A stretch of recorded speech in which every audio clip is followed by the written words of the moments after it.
현재 대한민국에서 가장 유명한 사람, 바로 문영배 헌법재판소 소장 권한대행입니다.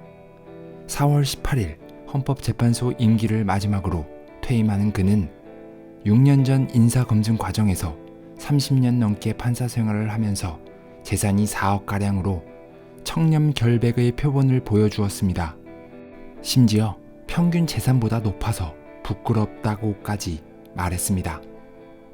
또한 다큐 어른 김장하로 유명한 독지가 김장하 선생의 장학금 혜택을 본 것으로도 유명합니다. 저는 1965년 경남 하동군에서 가난한 농부의 3남 1녀 중 장남으로 태어났습니다. 고등학교 2학년 때는 독지가인 김장하 선생을 만나 대학교 4학년까지 장학금을 받을 수 있었습니다. 덕분에 학업을 무사히 마칠 수 있었고 사법시험에도 합격할 수 있었습니다. 선생님께 이제 고맙다고 인사를 갔더니 자기한테 고마워할 필요는 없고 자기는 이 사회에 있는 것을 너에게 주었을 뿐이니 혹시 갚아야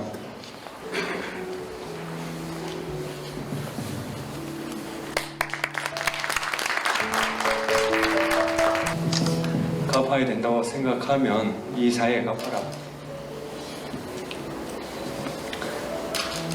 제가 조금의 기여를 한 게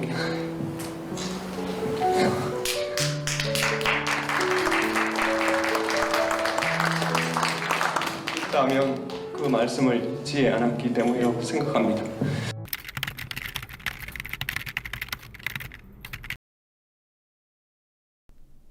여간방에 불을 질렀다가 붙잡혀 기소된 피고인은 재판장의 요청에 어리둥절했습니다. 문영배 부장판사는 피고인에게 살이라는 단어를 10번만 연이어 외쳐보라고 했습니다. 그리고 이렇게 말했습니다. 피고인이 외친 살이 우리에겐 살자로 들립니다. 30대 초반의 젊은 나이에 죽으려고 하는 것은 옳지 않습니다. 살이 살자가 되는 것처럼 때로는 죽으려고 하는 이유가 살아가는 이유가 되기도 합니다. 여기 살아있는 동안 꼭 해야 할 49가지 라는 제목의 책을 선물하겠습니다. 책을 읽어보고 난 뒤에나 죽든지 말든지 알아서 하세요. 재판부는 이어 별다른 전과가 없고 피해자와 합의한 점 등을 참작해 징역 1년에 집행유예 2년을 선고했습니다. 피고인은 신용카드 빚을 고민하다 스스로 목숨을 끊기로 작정하고 여간방에서 신문지에 불을 붙였으나 소방관들이 신속하게 출동, 진화해 미수에 그치고 말았습니다. 문 부장판사는 죽을 생각을 하지 말고 앞으로 책 속에 나와 있는 많은 일 이외에도 지금까지 하지 못한 일을 실천하면서 살기 바란다고 피고인에게 삶의 소중함과 삶에 대한 희망을 일깨워 주었습니다.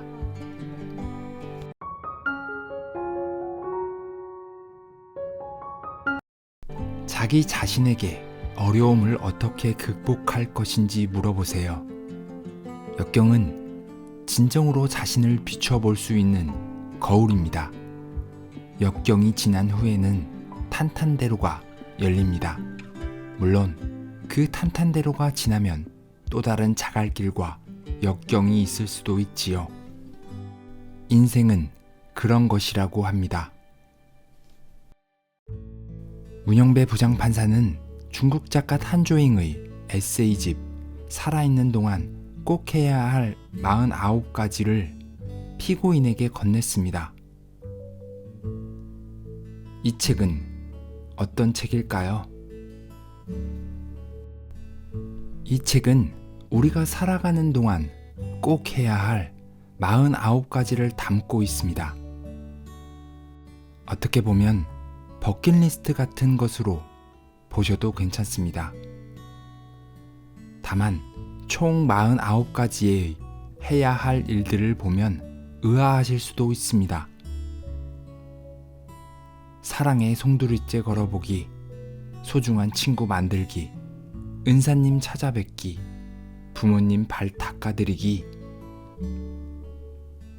영광은 다른 사람에게 돌리기, 고향 찾아가기, 큰 소리로 사랑해라고 외쳐보기, 혼자 떠나보기, 추억이 담긴 물건 간직하기, 사람 믿어보기, 자신을 소중히 여기기, 49가지의 실천 사항을 담고 있습니다.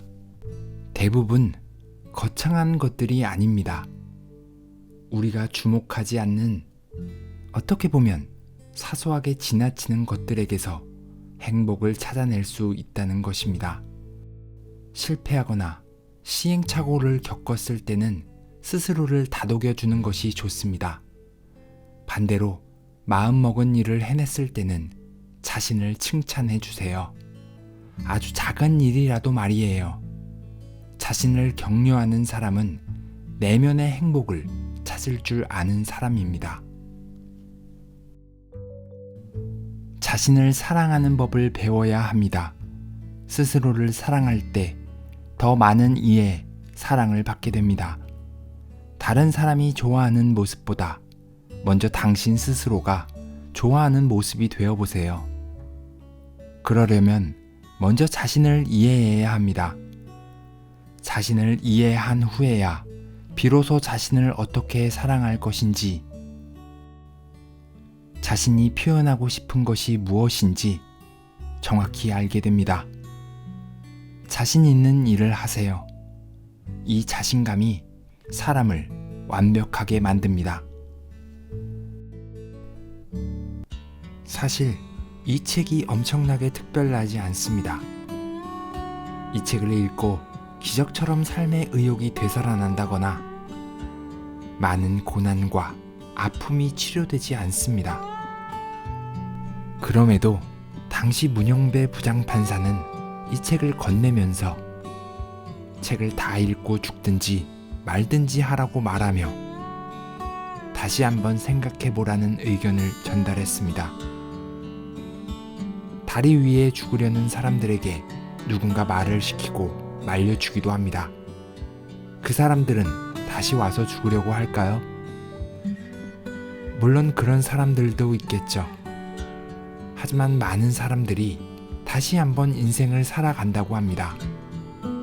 죽으려고 했지만 막상 죽음 앞에서 후회하는 사람들도 굉장히 많습니다. 문 부장판사는 그런 기회를 한번 주고 싶었던 것은 아닐까요? 이 책의 비밀은 실천에 있습니다. 책의 내용처럼 죽기 전에 49가지의 실천을 해보면 어떨까요? 무책임한 용기와 희망보다는 이 책에 담긴 실천 사항을 직접 해봄으로써 삶의 의미를 다시 생각할 수 있을 것 같습니다. 죽으려고 했던 그 청년은 어떻게 살아갈까요? 책의 내용을 실천해 보았을까요? 자신에게 책을 선물한 판사가 역사적인 판결을 낭독하는 것을 어떻게 보았을까요? 지금도 살아있다면 아마도 앞으로는 더 힘을 내서 살 수 있지 않을까요?